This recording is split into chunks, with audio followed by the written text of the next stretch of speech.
paz, bem-vindos ao Divã da Graça dessa noite. Essa noite nós temos um tema, resolvi chamar a nossa reflexão de a cultura da postergação. A cultura da postergação. Nós vivemos no meio de um país onde há hábitos que são inerentes ao nosso povo, e às vezes hábitos perigosos, como o hábito de se postergar, de transferir para amanhã aquilo que deve ser feito hoje. É uma cultura presente de norte a sul do nosso país, sempre empurrando para o dia seguinte aquilo que deveria ser feito no dia de hoje. Isso às vezes onera muito a vida, gera uma despesa às vezes muito maior do que se deveria, por não se resolver aquilo que se deveria resolver no dia determinado. A cultura da postergação é mais ou menos parecida com aquela goteira da torneira que você tem no tanque, que ela vai pingando, pingando. É só você trocar a carrapetazinha, né? A gacheta que chama aqui, né? A gacheta. Mas você não troca, é só uma gotinha. E quando chega no final do mês, a conta vem do tamanho de um trem e você vai ter uma despesa muito maior do que deveria ter se tivesse corrigido aquilo. É que pequenos detalhes podem nos levar à falência. Não é o impacto do grande problema, é aquilo que vai acontecendo todo dia e a gente não toma providência. A maioria dos casos de divórcio que eu tenho trabalhado, ele não é produzido por grandes problemas, mas por pequenos problemas que vão se acumulando e não se resolve. Chega um momento que o desgaste é tão grande que não tem outro jeito. Até se amam, mas não suportam mais viver juntos. Isso tem a sua origem nessa coisa de não resolver imediatamente, não tomar uma atitude proativa, não se evitar que aquilo se perpetue. Então, preocupado com isso, eu trouxe essa reflexão baseada em Mateus, capítulo 3, versículos 17 e 18.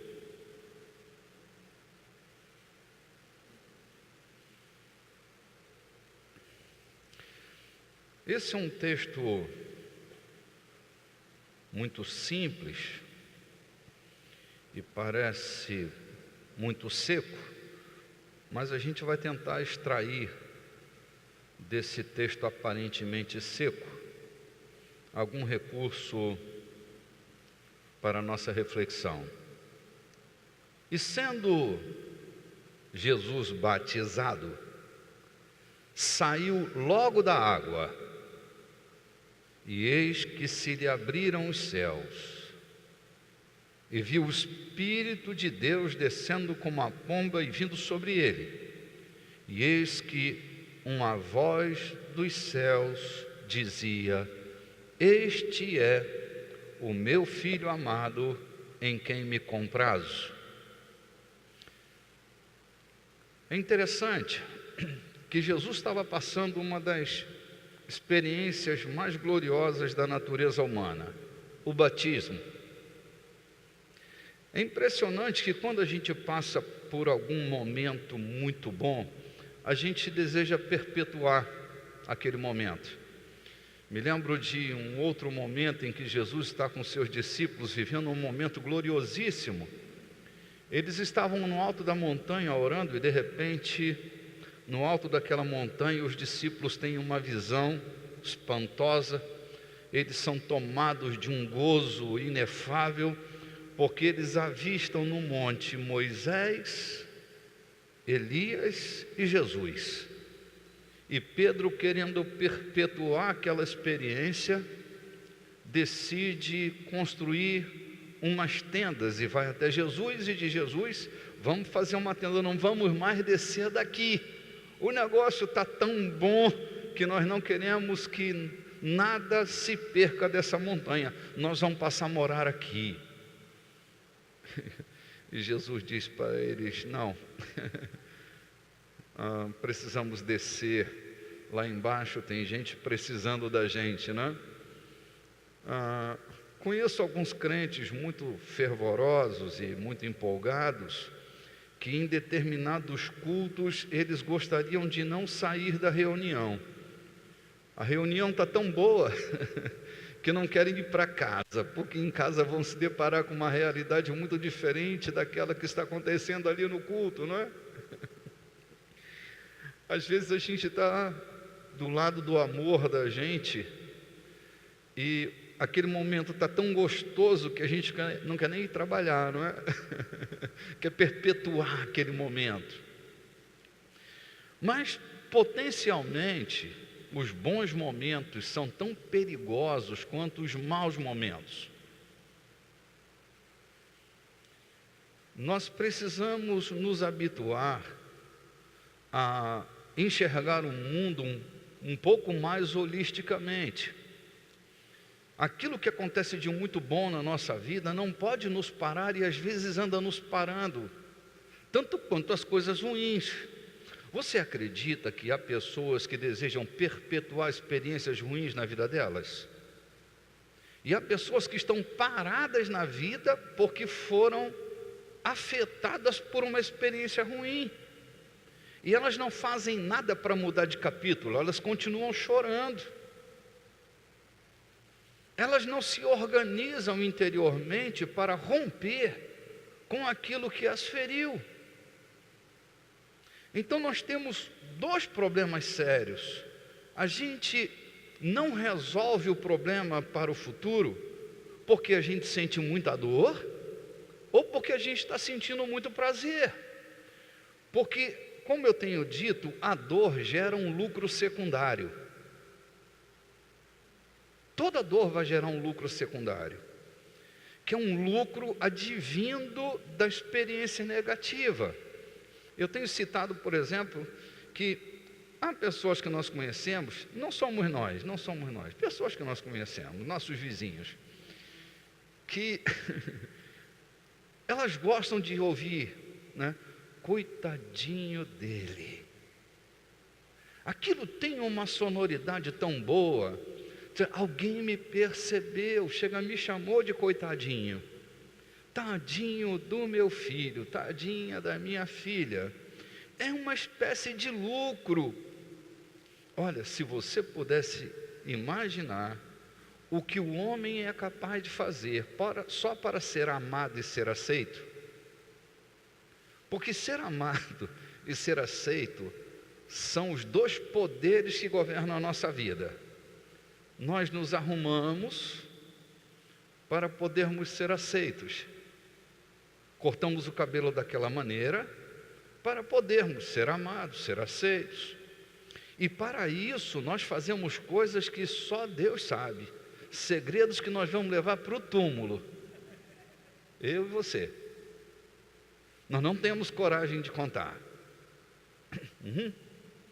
Tudo bem?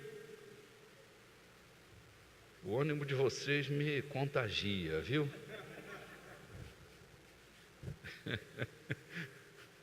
Ainda bem que eu sei para onde eu vou, né? Eu não preciso do aplauso de vocês, né?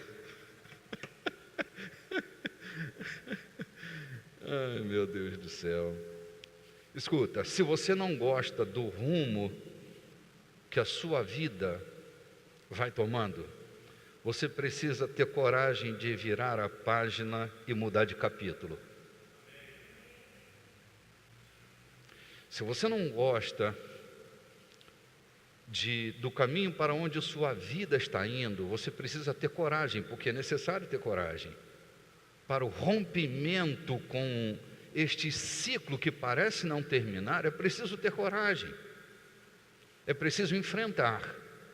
Mas ou você toma a decisão de romper com esse ciclo, ou você vai estar fadado a repetir a história. Você vai parar num lugar onde você não gostaria de estar. Eu sempre sou inspirado por uma poesia de um grande poeta chamado Zeca Pagodinho. Ele é muito engraçado, né? Zeca Pagodinho é muito... Vocês não conhecem? É um irmão nosso que mora ali na região de Xerém, no pé da montanha que vai dar lá em Petrópolis. Já ouviram falar? Nosso irmão José Pagodinho. Ele diz assim: deixa a vida me levar, vida, leva eu. Se você continuar deixando a vida levar você, é possível que você chegue num lugar onde você não gostaria de estar. Ou você governa a vida, ou vai ser governado por ela. Ao ser governado por ela, você não escolhe o destino. E pode não ser doce e agradável o seu destino quando a vida te conduz. Você precisa assumir o controle da sua vida.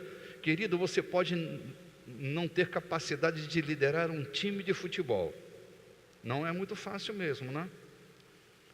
Você pode não ser habilidoso para liderar um departamento, uma empresa, mas pelo amor de Deus, você precisa ser líder pelo menos da sua própria vida. Porque se você entregar a sua vida à liderança de alguém, você vai viver baseado na expectativa que os outros têm de você. Seja sua mulher, seu marido, ele pode ser gente boa, mas ele tem expectativas e perspectivas de você que não são as mesmas suas. E o amor não é tudo na vida. Acho que foi domingo, o pastor Iquias estava, ou o pastor Nonato, não me lembro quem foi, que estava me lembrando de uma frase que eu uso quando estou falando para solteiros. É que a menina, quando está namorando, a única coisa que ela quer saber é se aquele cabeça de prego a ama, né?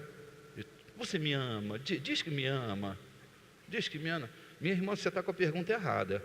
Tu tem que perguntar para esse doidinho para onde é que esse doidinho está indo, porque é para lá que ele vai te levar. Entende? Olha, nós homens temos uma sentença em nós que é difícil. A gente, quando amadurece, até muda. Mas quando a gente é menina, a gente aprende a mentir. Toda mulher que perguntar, tu me ama? Ele vai dizer, te amo. Depois a gente amadurece, né? Se converte, aí muda. Pare de perguntar se você ama, porque o amor é evidente. O amor é evidente, tu nem precisa perguntar. Então, deixa a sua carência de lado. O poeta já dizia, né? Quem se casa com um homem carente acaba dormindo na praça. Já ouviu esse versículo?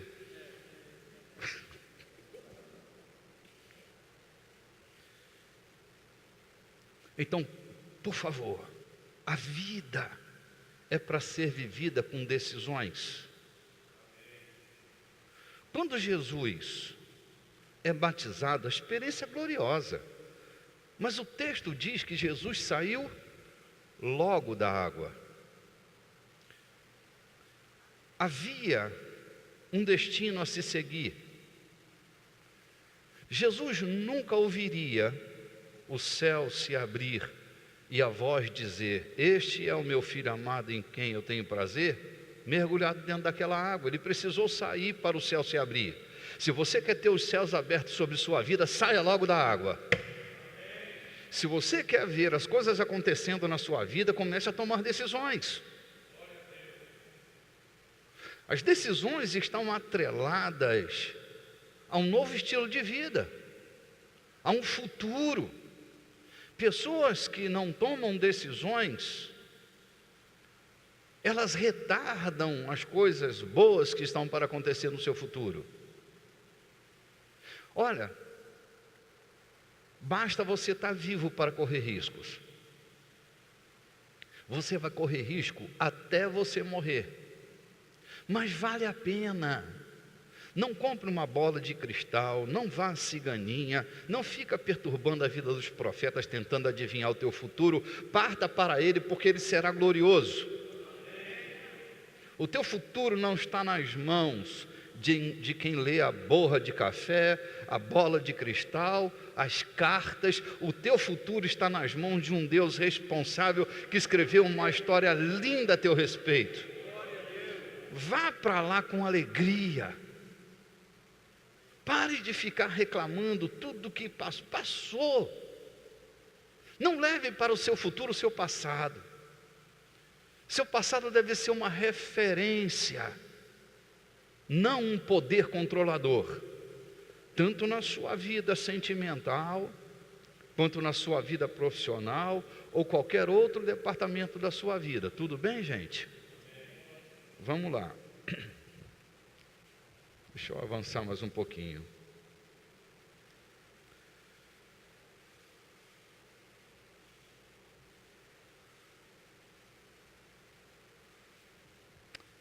Eu fico preocupado porque muitas vezes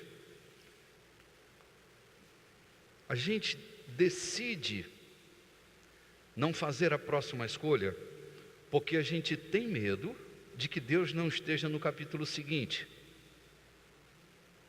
Tipo, a coisa está tão boa aqui.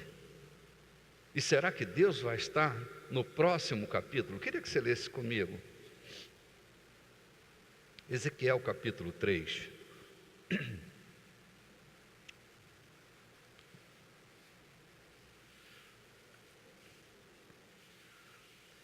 Ezequiel capítulo 3, versículo 22 e 23. Diz assim: E a mão do Senhor estava sobre mim ali. E ele me disse: Levanta-te e sai ao vale, e ali eu falarei contigo. Então eu me levantei e saí ao vale, e eis que a glória do Senhor estava ali, como a glória que vi junto ao rio Quebar, e caí sobre o meu joelho. Sabe o que esse texto me sugere? Que Deus não vai deixar você sozinho no próximo capítulo. Parta para Ele sem medo, porque Deus vai estar onde você estiver.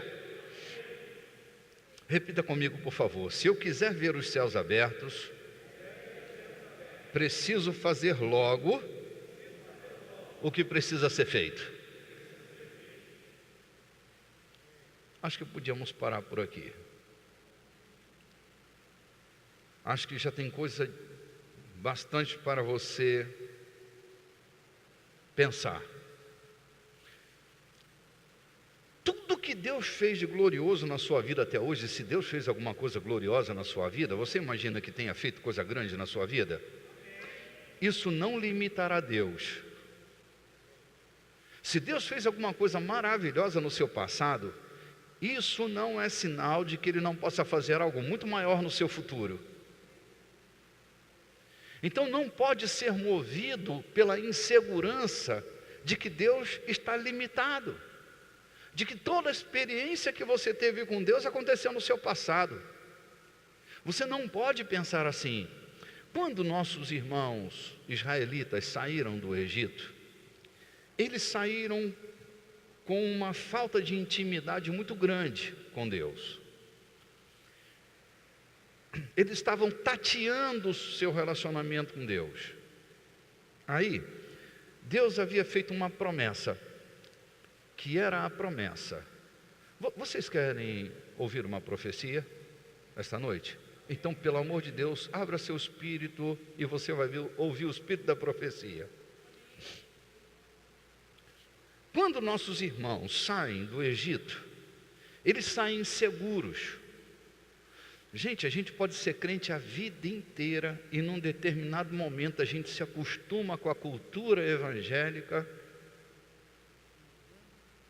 A gente se acostuma a ir culto todo domingo, toda quarta-feira. E em algum momento a insegurança bate porque acha que Deus não está controlando o futuro da gente. O futuro dos seus filhos. O futuro dos seus negócios. Então eu quero te dizer que você deve parar com sua insegurança, porque Deus continua sendo Deus e o será por toda a eternidade. Ele tem a primeira e a última palavra sempre. Quem tem a primeira e a última palavra não são seus credores, não são seus fornecedores, não são seus clientes, não são seus pacientes, não é o governador desse estado, a presidente, a representante do nosso país. Quem tem a última palavra é o Todo-Poderoso. Portanto, não se impressione com a cara feia, com o mau humor, com a estupidez, com a grosseria, porque quem tem a última palavra sobre sua vida e a vida de sua família é Deus. E eu quero te avisar uma coisa: ainda não aconteceu tudo o que tem que acontecer de bom na sua vida. Aguarde os próximos capítulos. Os irmãos saem do Egito. A promessa de Deus é que não faltaria o que comer, que não faltaria o que beber. Mas a insegurança toma conta. E quando o maná cai no ciclo da semana, no último dia, sabe o que eles fazem? Eles pegam aquele maná e escondem o maná, com medo de faltar. Acordam de manhã e vão pegar o maná que guardaram. Surprise! O maná está com bolor. Apodreceu. Mofou. Porque o pão nosso de cada dia é uma história que Deus preservou desde o primeiro dia que esse planeta foi criado e o será até o último dia de vida desse planeta. Querido, sabe por que Deus não nos dá uma padaria, mas o pão nosso de cada dia? Porque Ele quer relacionamento diário com você. Ele quer que você nunca perca Ele de vista. Você não vai perder de vista nunca. Entende? Não é que Deus anda controlando a carteira do relacionamento. Ele quer dar a você o pão fresco todo dia. Então, pode ser que hoje você esteja convivendo com uma situação que dói. Você pode estar convivendo hoje com uma situação que você não gostaria de conviver. Mas, pelo amor de Deus, não deixe de se alimentar do pão que Ele te deu hoje. E eu não estou falando do trigo, da farinha, do pão semi-italiano. Vocês gostam do semi-italiano? Então, quando forem lá, não se esqueçam de mim, viu?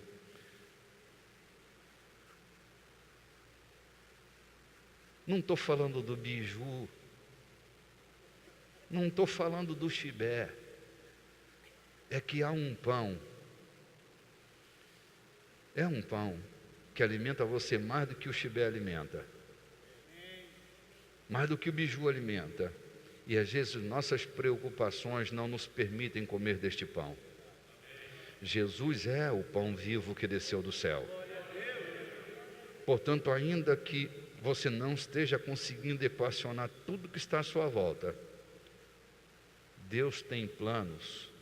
E às vezes Ele coloca no plano da vida da gente um tal de Faraó.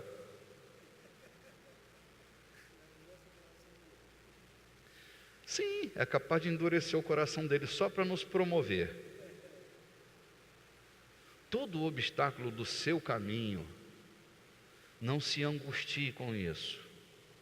A sua história não termina com tragédia. Você é um filho de Deus e a sua vida não vai terminar com uma tragédia. Anime-se com o próximo capítulo. Tenha uma boa expectativa com o futuro. Deus não está brincando com você. Deus não é um pai brincalhão no sentido de levar seus filhos ao risco. Deus não se diverte quando você sofre. Quando você sofre, Ele treina você, mas não se diverte com você.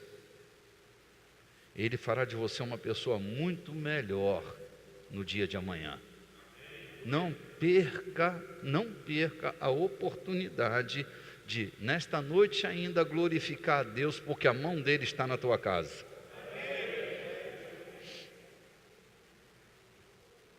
Inclusive as noites que você não consegue dormir, viu? Deus está controlando, inclusive as noites que você não consegue dormir. Confie nele. Confie nele.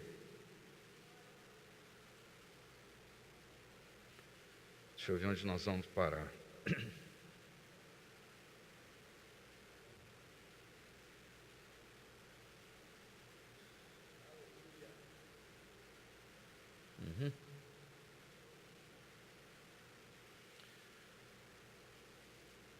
E, gente, que coisa é essa? Eu comecei terminando. Parece que já terminei até o que eu tinha que falar hoje, olha aí.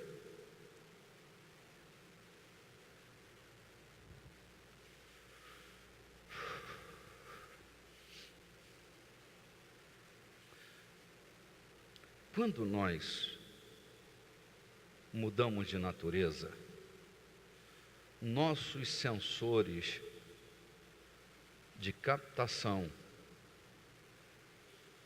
do mundo também sofrerá mudanças.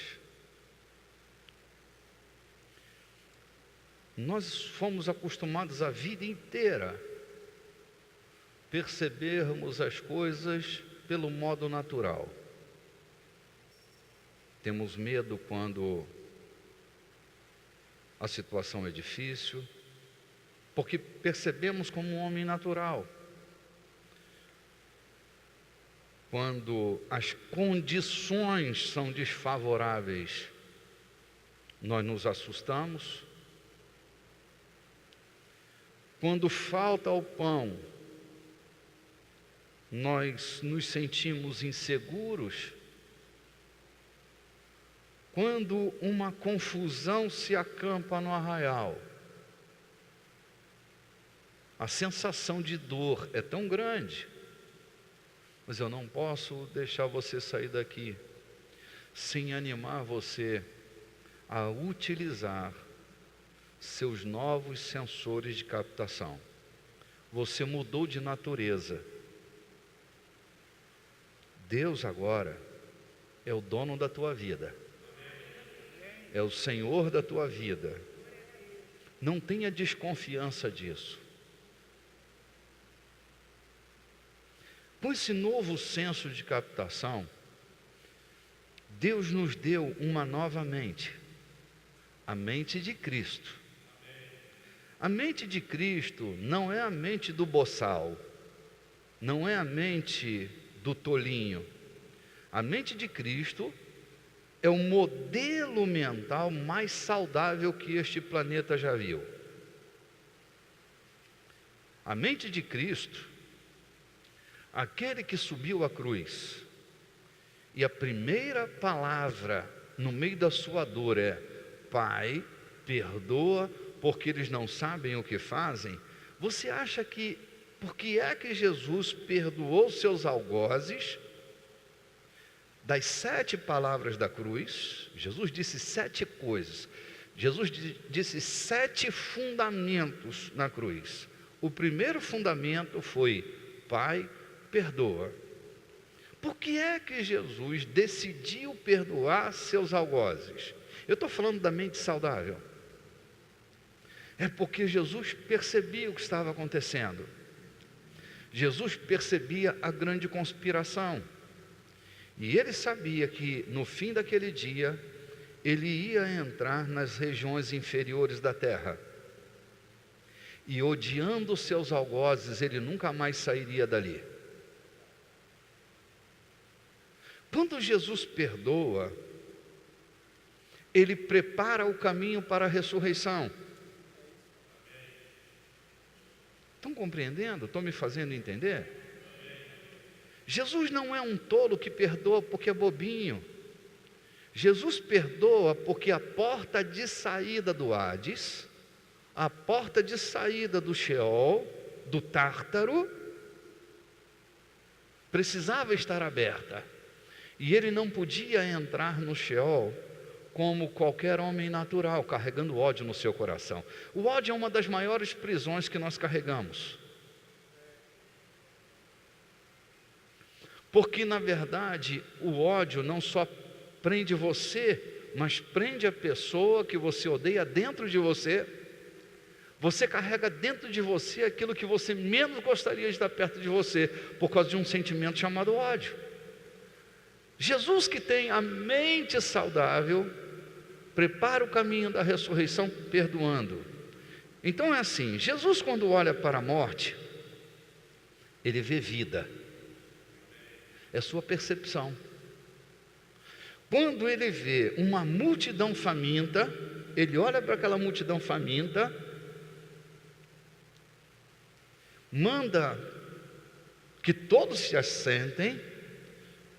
Jesus está nos ensinando a resolver problemas. Quando Jesus manda os discípulos assentarem a multidão na relva, ele vai mensurar o problema. Conte quantos tem. Qual o tamanho do milagre que a gente precisa fazer? Jesus não tem medo de problema, porque ele sabe que nele e nos que andam com ele está a chave da resolução de problemas.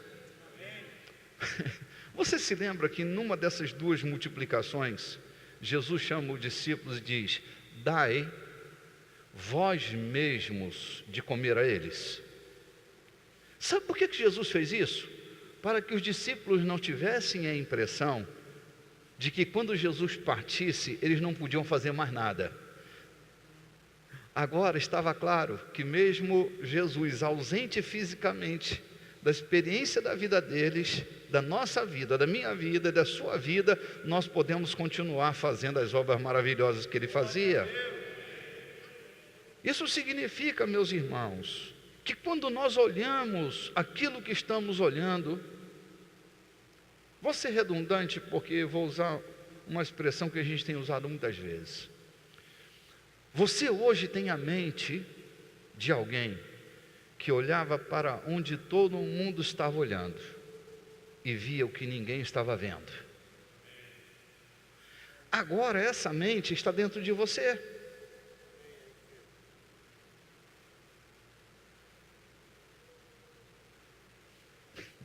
Oh, Jesus. Eu tenho dito repetidamente que sua maior promoção pode estar no seu desemprego. O seu desemprego pode dar origem a uma nova empresa nessa cidade.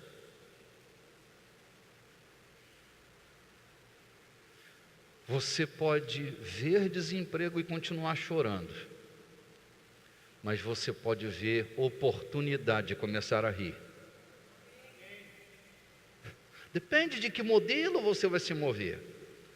Hoje eu postei na minha fanpage uma história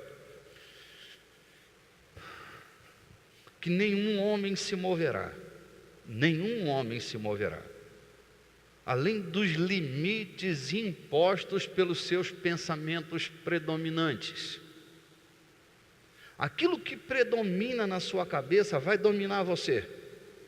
Portanto, pelo amor de Deus, pare de pensar tragédia e comece a pensar solução.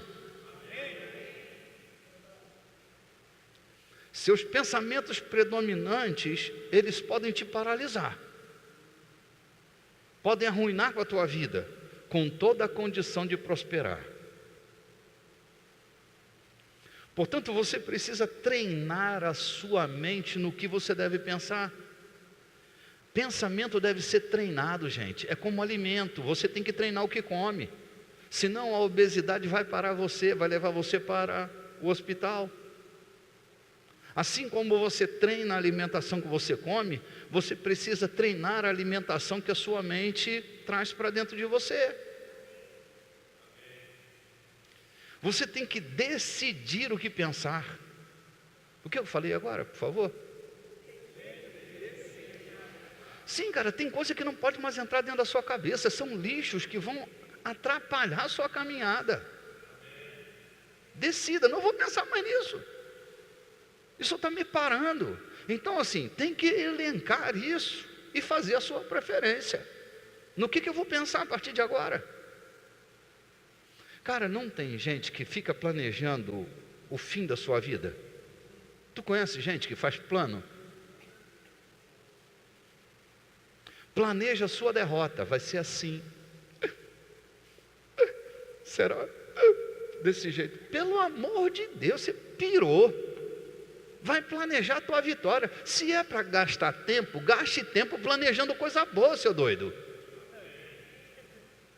Não doido não, irmão, paz do Senhor, desculpe. Irmão. É um irmão doido, mas é um irmão. Não é possível. Você vai gastar tanta energia na sua vida, pensando coisas ruins. Eu disse outro dia para você, nós gastamos 80% do açúcar que você come, 80% ele é queimado aqui, ó. Na energia que circula entre teu cérebro. Você vai gastar tanta energia para produzir coisa nenhuma. Depois vai para a cama chorar. Doutor, tarja preta, por favor, fuja dele. Fazendo com que sua mente trabalhe de forma melhor. Alimente a sua mente de coisas boas. Pense coisas boas. Eu já disse para vocês, vou contar um segredo para aqueles que não ouviram. Livro eu leio de trás para frente. Se terminar ruim, eu nem começo. Estou lhe falando. Jornal, meu irmão, essas notícias de Facebook, de Zap, se começa muita coisa de doidice, Cara, eu fico pensando o tempo inteiro em como que eu vou alimentar a igreja, como que eu vou fortalecer meus irmãos, como é que eu posso me manter firme no meio de tanta luta, de tanta turbulência. É um brochezinho que andou. Você não passa por dificuldade, tribulação, medo de viver às vezes? Cara, eu também. Mas sabe o que eu faço? Eu escolho o que eu vou pensar. Eu estava lendo hoje um texto de Salomão, que ele diz assim: se você for fraco no dia da sua angústia, você de verdade é fraco. Então, todo mundo tem dia de angústia. Sabe da palavra angústia? Angústia não é resultado de comer muito angu. Quem come muito angu também corre o risco de ficar angustiado, né?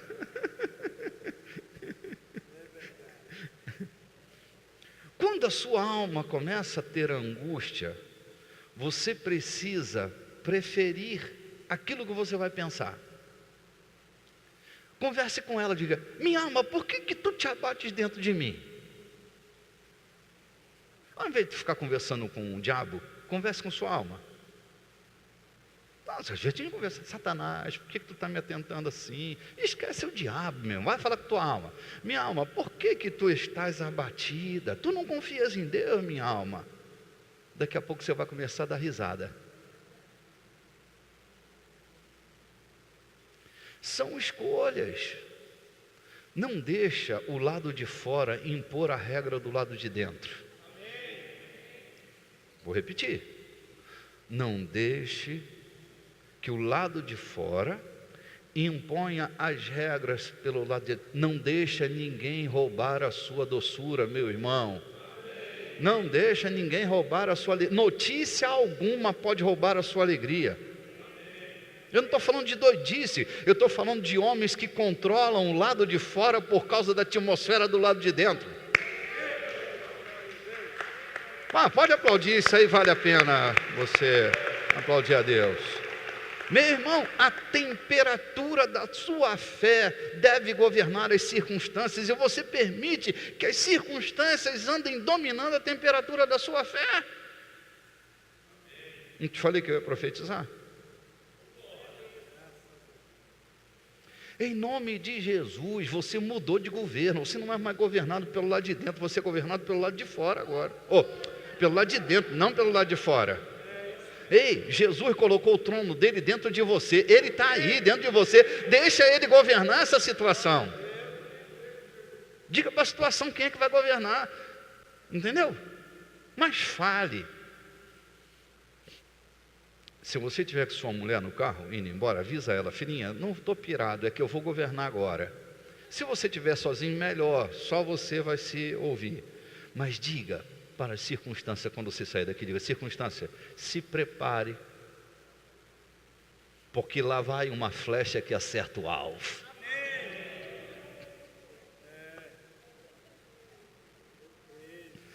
Você, rapaz, é a flecha que acerta o alvo. Você não é um errante, você está cheio do Espírito Santo. Larga essa amargura para fora e já trouxe para o inferno. Jesus nem no dia da sua morte se desesperou, porque ele sabia que o futuro dele era glorioso. O escritor aos Hebreus diz que foi pela alegria que lhe estava proposta que ele foi capaz de suportar as agruras da cruz.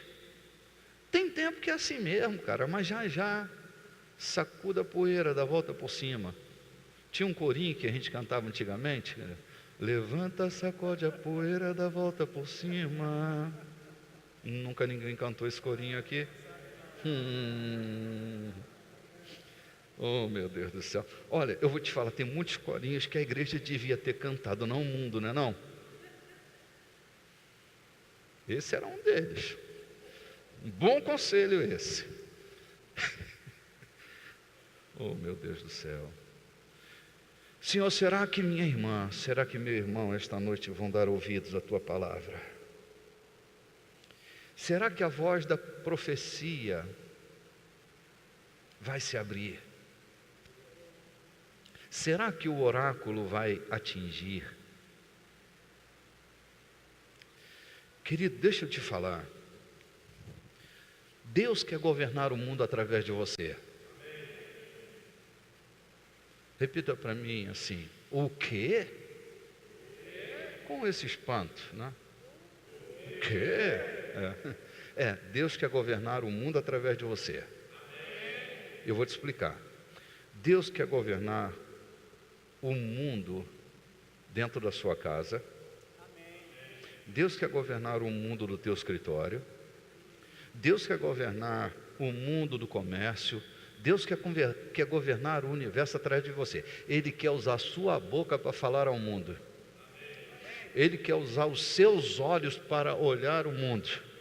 Ele quer usar as suas mãos para trazer solução a este mundo. Não fuja disso. Não haja como um diabo na hora que você deve agir como Jesus. Então olhe para o caos e comece a chamar à existência aquilo que o caos esconde. Meu aforismo predileto: caos não é ausência de recursos, é falta de ordem. Repeat, please.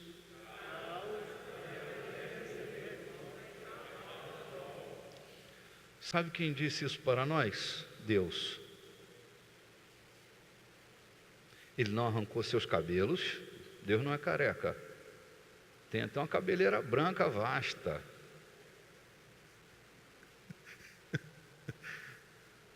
Ele não roeu as unhas. Ele não entrou em pânico. Ele olhou para o caos e começou a chamar, dar ordem ao caos, que colocasse o recurso para fora. Eu, às vezes, de madrugada acordo, quando tem um caos, seja em casa, Às vezes ele acontece em casa, não é? Às vezes está na área do trabalho. Às vezes está na opressão da atmosfera. Sabe o que eu faço? Eu digo para o lado de fora como é que ele vai ter que se comportar.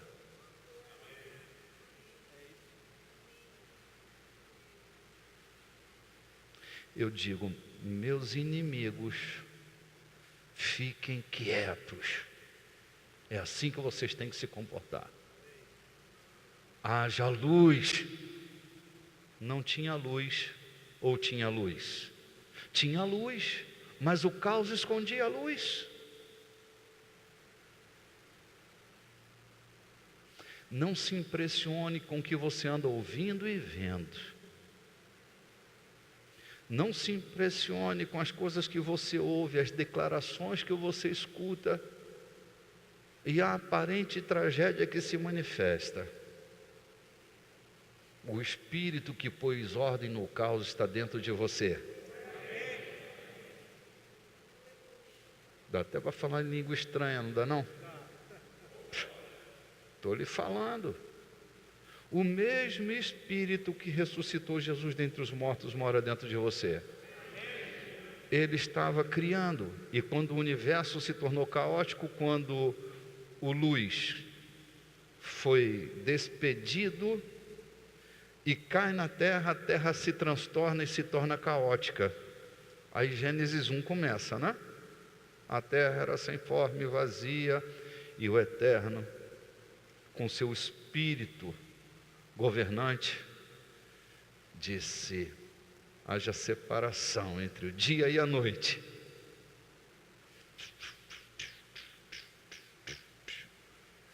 Os gases foram se juntando. Há coisas que só vão acontecer porque você vai dar ordem a elas. É a autoridade. É a ordem do autor. Você vai ver que isso vai dar certo na tua boca, porque a palavra está no teu coração, ela está na tua boca, e você precisa conectá-la a algum lugar. Precisa fazer esse ponto de conexão. Não é mandinga não, gente. É conexão com a fé. Répteis que rastejam sobre a terra, saiam da terra. Eu fico imaginando aquele dia, eu tenho uma imaginação, tu deve ter uma também, né? Rapaz, eu fico imaginando a terra lá.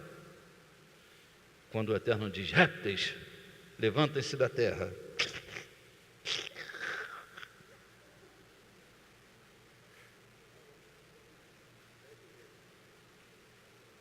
Se levantou o leão. Não é um réptil, né? Não é um réptil. Minhocas. Lacraias. Acho que a lacraia foi naquele dia que a terra foi amaldiçoada. Barata, essa rapaziada toda vindo naquele dia, né? Não. Muriçoca também deu desconfiado que veio no dia da maldição, Senhor. Mas tudo bem.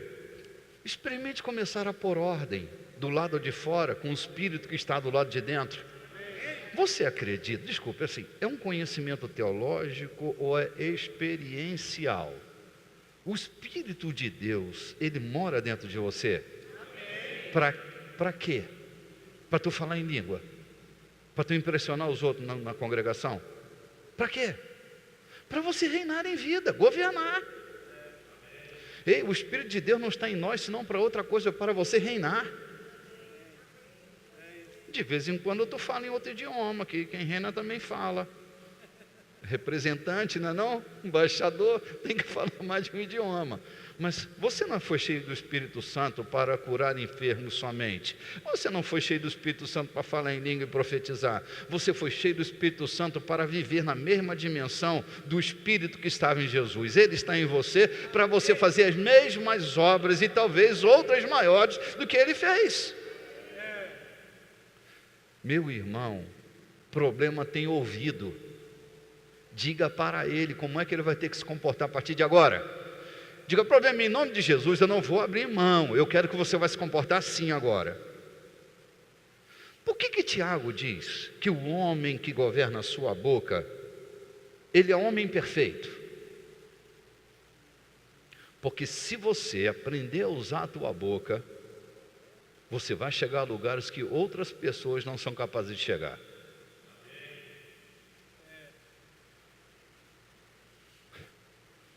Use, experimente essa noite. Alguns de vocês estão passando por problemas que aparentemente não tem uma solução muito clara. Tu não vai ser um doidinho, você vai ser um profeta. Tu entende a diferença, né? Do espírito do doidinho para o espírito do profeta. Levante-se com a autoridade do Espírito de Deus que está sobre você e comece a ordenar o caos. Quem está longe e precisa estar perto, chame para que venha. Amém. Nós estávamos evangelizando numa região no período de dia 31 de dezembro. Era um trabalho que nós fazíamos na praia. Era a tenda espiritual dos discípulos de Yeshua. Sim, nosso mestre chama-se Yeshua. Em português é Jesus, não é? E era muito bom o que nós estávamos fazendo. Eu nunca curei tantos enfermos numa noite só quanto naquela noite. Nós construímos uma tenda. Era um paraquedas branco. Eu adoro branco. Dia 31 de dezembro, aquele paraquedas branco. Colocamos dentro da tenda uma mesa com uma toalha branca. Um copo d'água, podia ter sede. Uma vela, porque podia apagar a luz. Eu estava todo de branco e tinha um colar lindo que minha mãe me emprestou. E lá estava lá o Rabone. Eu. Naquela praia, meu amor estava lá, e havia cerca de uns 500 crentes que estavam evangelizando conosco. E logo entra uma mãe de santo. Minha mulher também é mãe de santo, temos 3 santinhos, Lucas, Daniel e Sara. Aquela mãe de santo entra com uma abraçada de flores. A nossa tenda não tinha flores. Eu disse, precisamos enfeitar esse lugar. Quando ela entrou para receber a bênção do Rabone,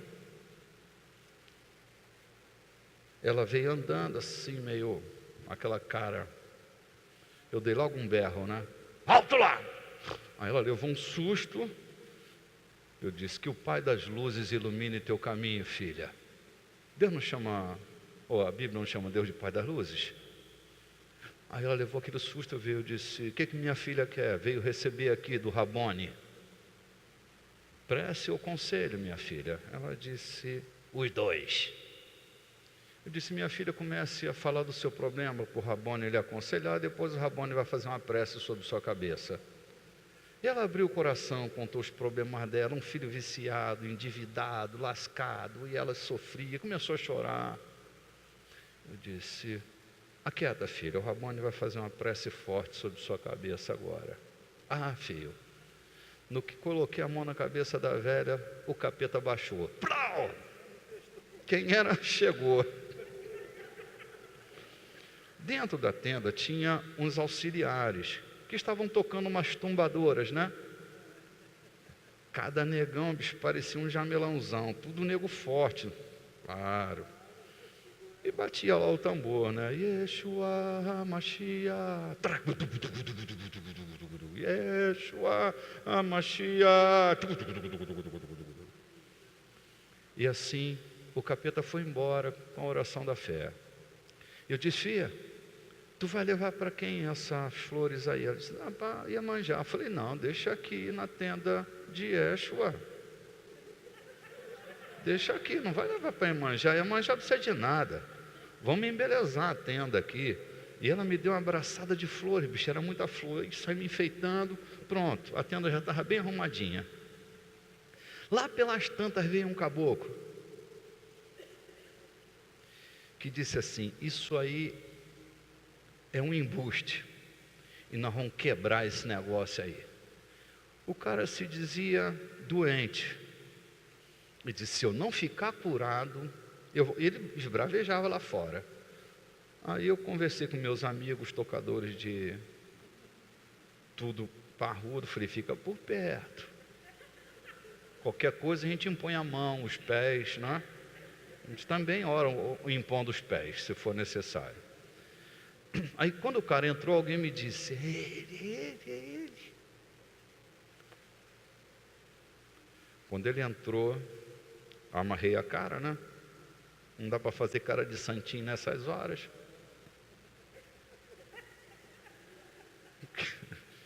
Que o bichão foi se aproximando, eu dei logo um berro. Alto lá! Ele... Falei, já dominei, já tremeu. Aí eu disse, já chega. Ele foi chegando, eu fiquei sentado. Eu disse, assenta. Ele, tô bem de pé. Malandrinho carioca, tô bem de pé. Falei, mandei você sentar. Ele, prum. Falei, coloca a tua mão sobre a mesa. Ele botou uma e a outra, ele ficou assim. Falei, as duas. Alguns de vocês sabem que eu fui campeão carioca de judô. Então ter duas mãos perto de mim é muito seguro, entendeu? As duas. Aí ele, puf. Eu disse, o que você veio fazer aqui? Disseram aí que está um Rabone, que está curado, você quer. Falei, não, mentira para você. Quem cura aqui é Yeshua. Já ouviu falar? Eu disse, mulher de Exu?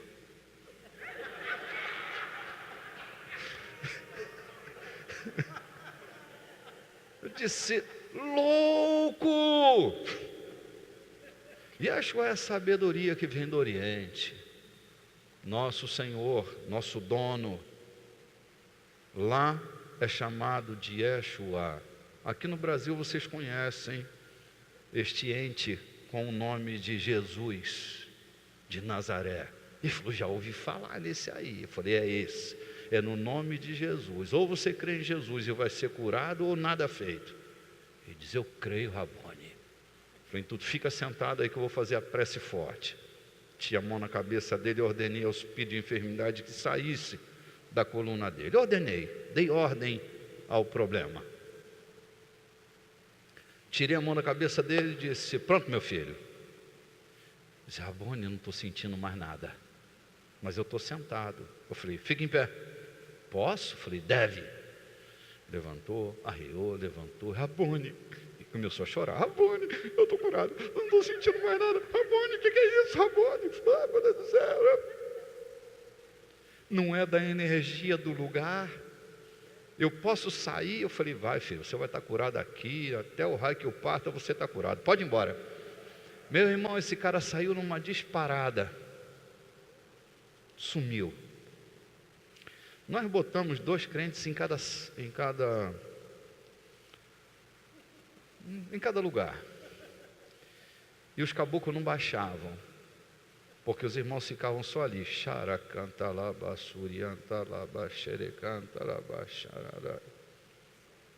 Sabe o que acontecia? Os pais e as mães dos santinhos, tudo entravam na fila, porque o caboclo saiu de centro em centro dizendo, ali na tenda espiritual do discípulo de Yeshua tem um Rabone que está curando. E vinham para o Rabone curar. A fila foi até 6 da manhã, nós fomos embora, né? No meio do caminho, já era, lá, outra madrugada, eu estava exausto. Saí, eu estava descalço, por causa da energia, né? Estava descalço. Aí eu fui amarrar meu tênis. Quando eu estou lá fora amarrando meu tênis, lá vem esse caboclo, esse doido, com uma turba. Ei, pense num monte de gente. E lá vinha ele, tchá, tchá, tchá, tchá. Eu me abaixei, ele amarrando o tênis, eu falei, Clarice, vai procurar um guarda, some daqui que a pancada vai comer agora. Porque lá vem o doido, e ele vem com uma multidão, filha, some daqui, filha, rápido. E eu me preparei para a pancada, e ele ficou assim, ali é ele, e me viu abaixado, bicho, e aquela multidão me cercou. Ele olhou e disse, Rabone, este aqui é meu vizinho, ele tem câncer no intestino, trouxe para o senhor curar. Essa daqui é minha prima, ela tem câncer na garganta. Esse aqui é meu tio, tem problema de coração. Aquela gente toda era uma multidão de doentes que aquele cara trouxe para ser curado. O que eu estou dizendo com essa volta toda que eu estou dando? É que você precisa abrir a sua boca para ver as coisas acontecendo. A fé ganha sentido quando você age alinhado com ela. Você quer ver o milagre e chora. A palavra está na tua boca. A palavra está aqui, no teu coração. Deixa Jesus reinar através de você. Deixa Ele lhe usar para resolver problemas. Chame, diga, olha, eu vou te dizer exatamente o que eu faço. Eu digo para o lado de fora como é que ele vai ter que se comportar. Eu imagino você que você não é uma pessoa carnal. Estou imaginando que você é cheio do Espírito Santo. Na minha imaginação, o teu espírito que está casado com o Espírito Santo sabe exatamente qual é a vontade de Deus. Então, esta autoridade que está aqui precisa dizer para lá como é que vai ter que acontecer a partir de agora. Coloque nome, dê nome. Fulano, você vai parar de dar problemas a partir de agora. Leva todo espírito rebelde em obediência à presença de Cristo. Tu aprendeu a fazer isso? O espírito é rebelde? Pega esse espírito em rebeldia e conduza esse espírito em obediência. Não precisa bater boca, gritar com ninguém não. Faz isso no teu banheiro, faz isso dentro do carro, faz isso em qualquer lugar. Não vai querer arrumar confusão com os outros? Põe a ordem no lugar onde você estiver. Mas diga como é que vão passar a se comportar a partir de agora. E diga quem é que está mandando. As circunstâncias precisam saber quem é que manda. Está simples o que eu estou falando, gente? Eu estou complicando alguma coisa? Eu estou me movendo pela palavra da fé. E eu peço a Deus. Sabe quando é que nós entramos aqui do lado? Sabe quando é que nós entramos aqui? Sabe quando é que nós compramos esse terreno que nós ainda não compramos? Nós compramos no dia que alguém nos disse, coloca preço na igreja que a gente compra. Naquele dia, eu disse, coloca preço porque a gente compra. Isso tem 3 anos atrás. Nós já alugamos, passo 1, passo 2, será tudo por preço justo, mas que será, será. Não tenha medo, começa a falar. Boas notícias você tem que dar. Vá anunciar. Cuidado para tu não anunciar para a pessoa errada, porque aí entra na tua frente e detona, né?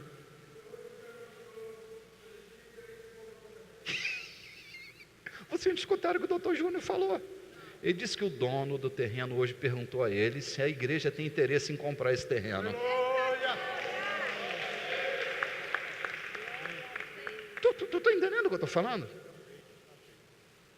Júnior, ele me perguntou, vocês não querem ir lá para o Maiobão? Eu tenho um terreno no Maiobão, troco com vocês. Quanto é que a igreja quer? Quanto é que a igreja quer? Eu disse para ele, meu irmão, ponha preço no terreno que a igreja compra. Sabe quanto eu tinha no bolso? Nada. Tudo. Hoje ele pergunta se a igreja tem interesse em comprar. Nós vamos fazer essa locação com uma cláusula de compra. Agora, como é que nós vamos comprar isso? Como é que nós vamos comprar isso? Eu vou te dizer como é que nós vamos comprar. Alguns de vocês vão ganhar tanto dinheiro. Estou te falando, cara. Não estou com uma bolinha aqui jogando para cima para tirar sorte, não. Eu estou te dizendo que é assim que Deus age. Preparem-se, pelo amor de Deus. Faça do seu bolso o banco de Deus. Deus pode usar. Fica à vontade. É que não tem negócio de sacolinha aqui na igreja não, meu irmão. Aqui nós temos transparência. Aqui nós somos claros com as coisas, não tem ninguém escondendo nada aqui. Eu estou te dizendo que Deus, quando quer restaurar Jerusalém, Ele chama Ciro de meu servo 200 anos antes desse caboclo nascer. Eu vou levantar meu servo Ciro e vou colocar nas mãos do meu servo, ele vai debilitar as nações. Eu vou botar no bolso de Ciro dinheiro para levantar Jerusalém. Eu não sou persa, sou servo de Deus. É só eu colocar a mercê. Senhor, aqui está. Escuta o que eu estou lhe falando. O culto de hoje vai entrar para dentro da internet, vai ficar agarrado lá. Será nosso registro. No dia de hoje, eu anuncio que alguns de vocês, desta igreja, se tu não é membro daqui, é melhor tu ficar membro logo de uma vez, que o negócio vai acontecer aqui.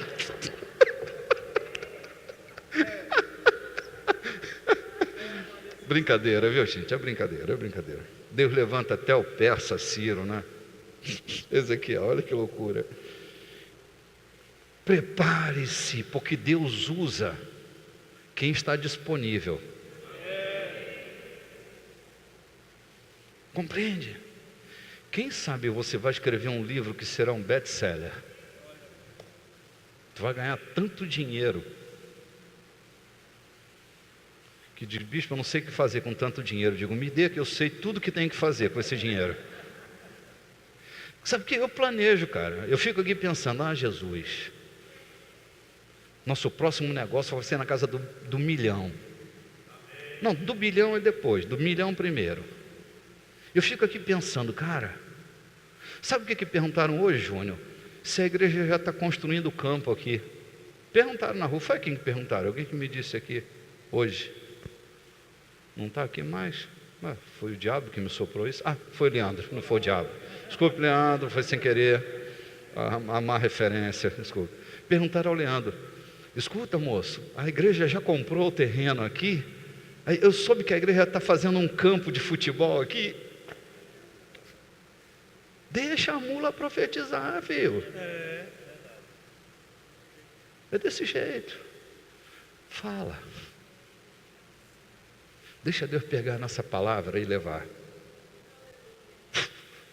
Conforme as palavras de nosso irmão Renato Chaves Moreira, conforme as palavras do...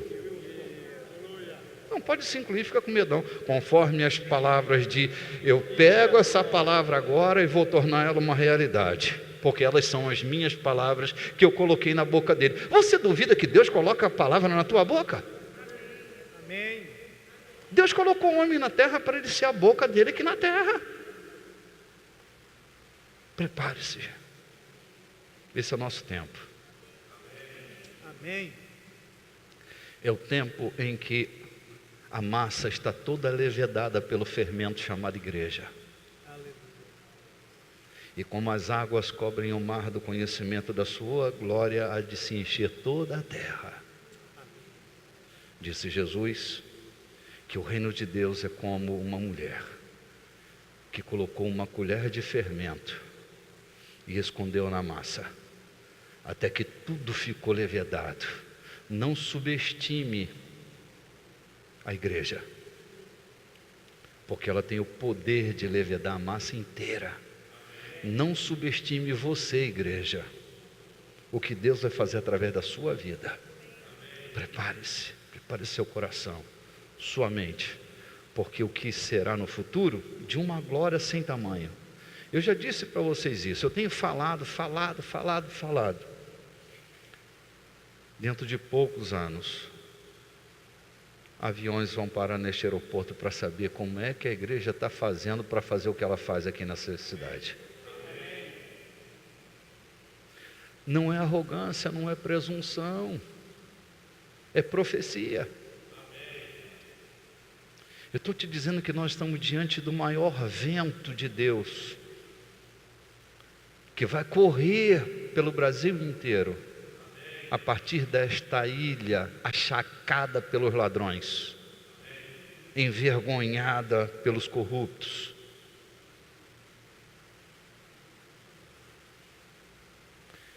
É um novo tempo, gente. Abra o seu coração, sua mente, porque o tempo de cantar chegou. Já se ouve o canto das rolas, já se ouve o barulho de festa. Fique feliz porque você está vivendo um tempo de inauguração de uma jornada de êxito sobre a cidade de São Luís. Foi bom ter estado com você, eu gostaria de não parar, mas a educação me diz que eu preciso terminar. Obrigado por você ter vindo. Abra sua boca e governe, em nome de Jesus. Não se intimide, não se intimide, não se intimide.